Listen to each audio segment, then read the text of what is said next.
Көпшілік қауым менің ауырғаныма 2 жылдан асып қалды. Маған ревматоидный артрит деп сондай диагноз қойған еді. Медицина ревматоидный артриттің түрі көп екен. Менде температурам шығып, буындарым ісіп, буындарым ауыратын еді. Соған ревматоидный артрит, болезнь Стилла деген сондай диагноз қойды.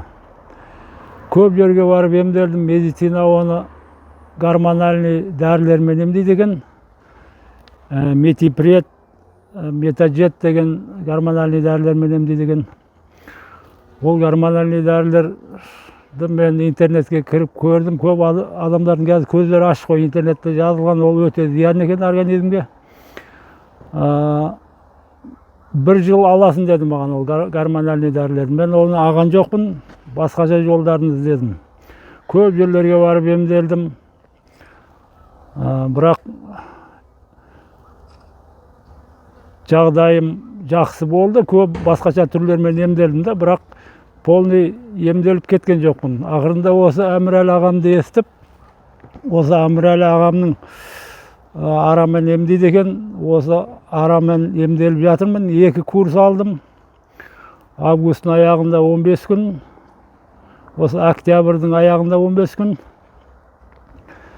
2 курс алдым. Осы арадан осы Әмірәлі ағам туралы естіп, Әмірәлі ағамның жағдай арамен шақтырып емдейді деген, соның 2 курсын алдым. Августтың аяғында 15 күн 1 курс алдым, 240 ара шақтырдым ол кезде.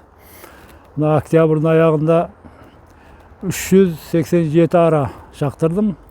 Бірінші курсадан кейін мен результатын көрдім, маған өте жақсы әсер етті. Буындарым ауырып атқан жоқ, симптомдардың бәрі кетті. Яғни майл тамақтар ішем, үстім бәрін қызарып кететін еді, олардың бәрі кетті. Қолымды мұздай суға сап қойсам, сәл салқын нәрсе жеп қойсам, тамағымнан алып, температурам жоқ, буындарым бәрі ісіп кететін еді, олардың бәрі кетті. 2-ші курсын алдым. Бұрын буындарыма нагрузка болса, сразу буындарым ісіп кететін еді, температурам шығып. Қазір гирмен заниматься етіп жатырмын, отжимание істеп жатырмын, пресс. Мынау менде ревматоидный артрит болған екен, буындардың жағдай еттерін шынықтыруым керек та. Бұрын ондай упражнениелер жасай алмайтын едім. Мен қазір бірінші Алла, екінші осы Әмірәлі ағаның арасының арқасында мен қазір уже жақсарып келе жатырмын. Құдай қаласа, январда 3-ші курсын аламын. Әмірәлі ағаға рахмет. Әр келген сайын шипа бірінші Алладан дейді. Біз себепшіміз деп Алланы аузынан түсірмейді. Осы Әмірәлі ағаға рахмет. Кейін өзінің нелерін беріп отырады, кеңестерін, жағдай аяғыңды тұзды ыстық суға сал, ыстық ваннаға тұз салып, касторовый масло іш, ішекті саздау керек деп, сонда өзінің кеңестерін беріп,